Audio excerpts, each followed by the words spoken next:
and or being an HR person anywhere in the organization, or maybe they are just masters of Agile. They know a lot about agility. And except for the 4 roles that the Agile coach needs to take, they need to master another 3 roles. And that's to be the navigator, understanding the organization as a system, to be the change catalysts and apply emergent strategy thinking and systems thinking, navigating a stormy ocean where it is about keeping the direction and avoiding the obstacles, the rocks in the sea. Yeah. Then there is another role that we describe as the guide. That could be, for example, a former manager who has been working a lot in one specialist area. Maybe they come from being an expert in one area and they have been promoted to become a manager in that part of the organization because they are extremely knowledgeable and have deep skills in a certain topic, like an engineer or something. This is somebody who is really good at the domain that we are looking at. So they have a full understanding of this business value chain from the need to delivered product. This is the guide role that needs to be taken also sometimes. And then we have the observer role. And the observer is actually a non-role, you could say. It's an anti-role, because this is where you step out of the system and you look at the system from outside, and then you reflect and say, okay, when I step in again, what role should I then step into to best serve my organization in the situation that they are in right now, right here? How can I best serve the organization? And then you can take any of the other role. You can take the role as a leader or explorer, point with your whole hand. Now we need to do this, or otherwise the company will die. You know, sometimes that's needed. Maybe you take the master of Agile role, being an expert in Agile or Lean and the practices, the Scrum, etc.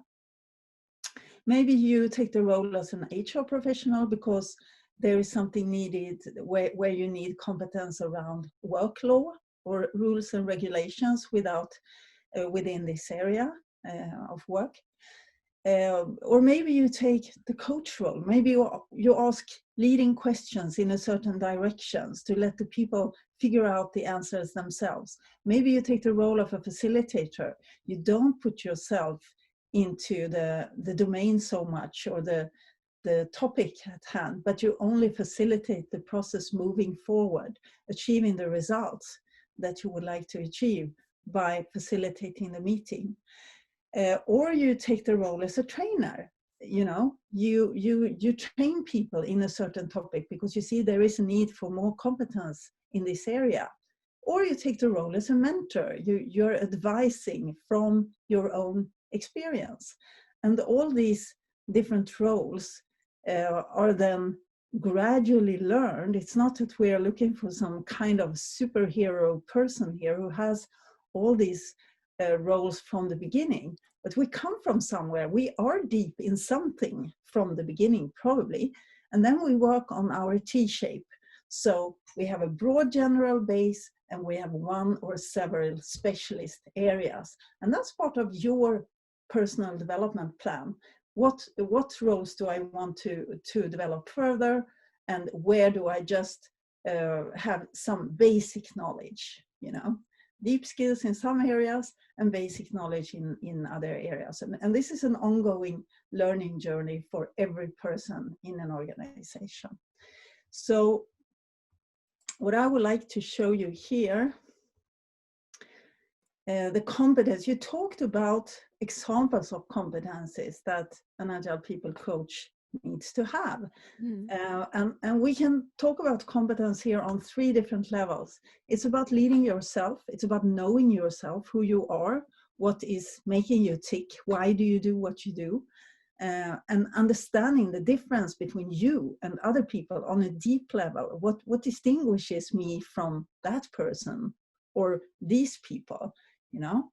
Keeping yourself motivated, having that knowledge of why do you do what you do to keep yourself motivated, to have mental models that you continuously work with that will help you to step into a certain role. For example, the gardener metaphor is fantastic for leadership, if you think about it. A leader should be as a gardener. Emotional intelligence, understanding that emotions is something that you create within yourself. It doesn't jump on you from outside, and you can choose where you want to live. What emotional planet do you want to live on? And being a mindful leader, thinking deep, reflecting, understanding the whole perspective. And then it's about helping other people to lead them. And here you need basic skills in psychology and to help find motivation also in other people. To learn how to ask questions in a way that will guide people, and being able to coach and guide development in another person, being the gardener for each plant. This metaphor is very, very powerful, I think.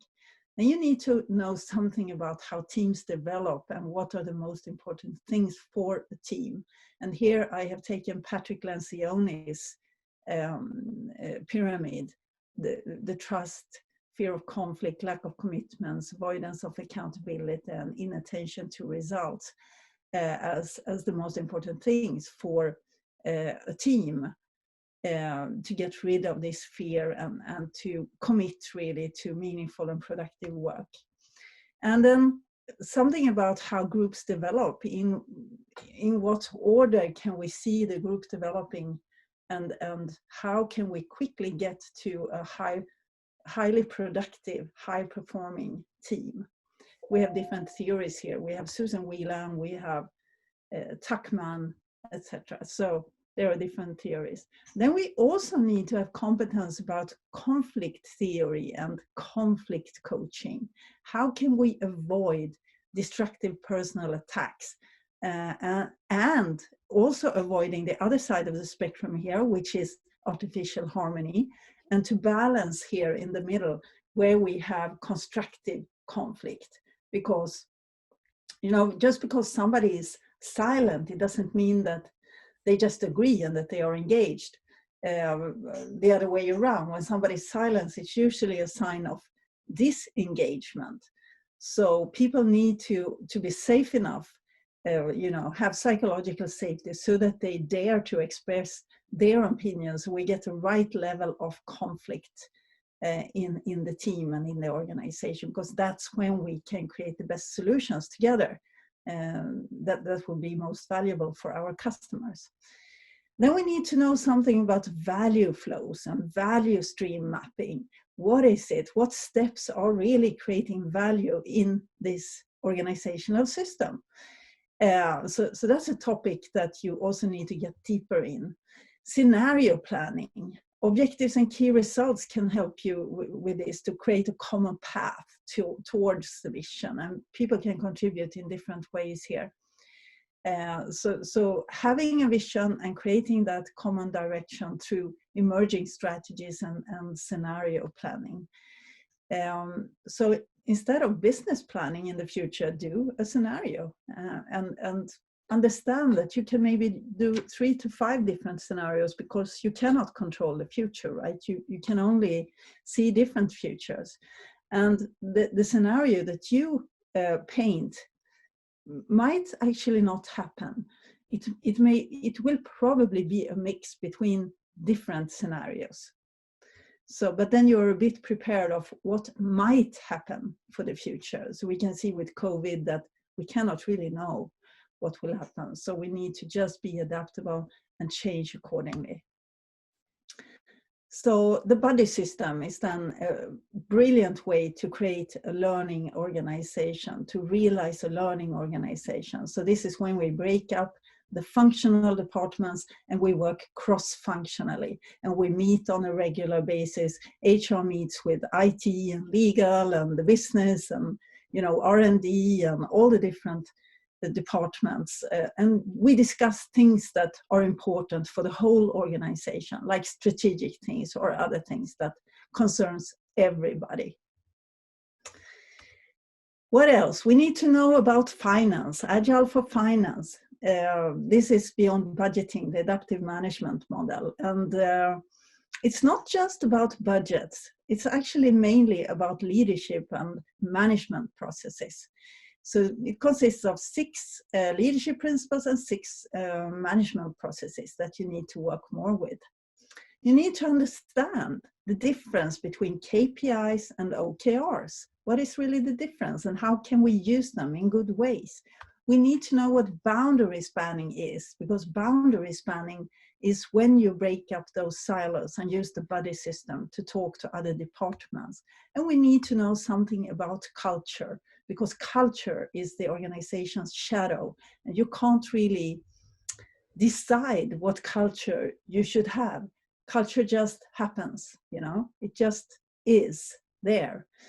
Regardless of what you do, the culture is there. And you can nudge it, you can try to move it in a certain direction by changing behaviors, by changing habits. And it's ultimately the people who will decide what culture we have and the way they behave, the way they talk, what they say and do in the organization every day. That's the definition of culture. Then we have to balance all these things, intrinsic, internal, external stuff, organizational stuff, and create that balance that is right for us in our situation. That's the definition of real agility.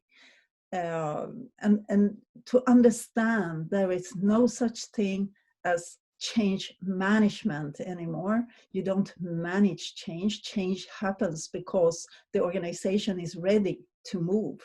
And that's ultimately the people who are making that happen. You can remove then limiting structures, you add supporting structures, and when you remove the limiting structures, the culture will change and develop. And that's how you can gradually move in a common direction, become a learning organization. And that's the definition of business agility in my eyes. So these are all things that you need to be able to know when you are an Agile People coach. There's a lot of different areas. Obviously, that was a very brief overview, but it shows you that having that broader understanding is really beneficial, because you can really, it's almost like you've got a toolkit, and you are able to assess different scenarios, and it makes you much more of a flexible, agile person. Really, you're much more adaptable as a team member and for your organization in general. Yeah, and this is what we want our HR people and our managers to become. Agile People coaches who you don't have to be an expert, because it can seem overwhelming. Do I need to know all of this? No. You should have a hint about strategy, maybe know something about, OKRs or KPIs, but maybe you work on a one-on-one level as a manager. You can work on different levels in this system. But it's the most important is that you all the time grow. You have a growth mindset, not a fixed mindset. You see problems as challenges. You all the time see that you move in a common direction together, and you become this learning organization where everything is in flux all the time, and it's okay. It's not chaos. It's the way it's supposed to be. Yeah. And accepting that is an important part of being an agile person with an agile mindset. We are all the time trying to find new solutions. So your latest book, Agile People Principles, Your Call to Action for the Future of Work, explores 35 different principles. Obviously, we're going to find out a little bit more later this month, but how did these come about? Yeah, so the basics was the Agile Manifesto, I could say. The Agile Manifesto inspired us to come up with more, because we thought, okay, the Agile Manifesto is great. It's not geared towards the business, it's geared towards software development. So we need maybe also the modern Agile framework, which we also looked at. So we looked at Agile Manifesto, we looked at the modern Agile framework, we looked at Heart of Agile, we looked at modern leadership and good leadership practices, and we looked at modern HR and good HR practices, and we added some principles from our own experience. So that's how we together came up with these 35 principles that now make up the whole book.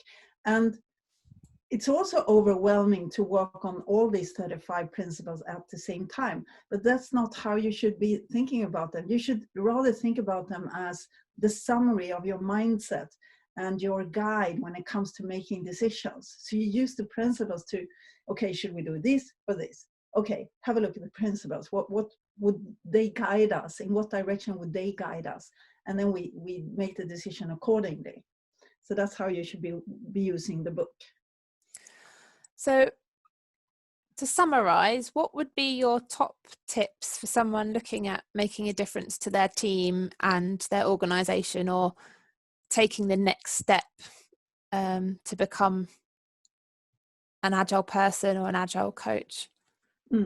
I think asking questions is the most powerful thing you can do. To ask people around you powerful questions that would make them think in a certain direction, and focus the attention towards where we want to move, instead of where we have to move or need to move. Starting from intrinsic motivation and then helping others to, by asking valid questions that would take the whole organization in a good direction. Creating awareness, obviously keeping yourself up to date with what is happening in the world. How does that affect us? How does it affect my industry, my company, the competitors? What are the trends coming? You know, looking at this, keeping yourself informed all the time, growing, becoming more, having that mindset where you never see yourself as ready or good enough, but you're always good enough with what you have right now, but there is always potential for improvement and learning. This is the beauty of it, the beauty of life. And yeah, we should bring that to work, I think.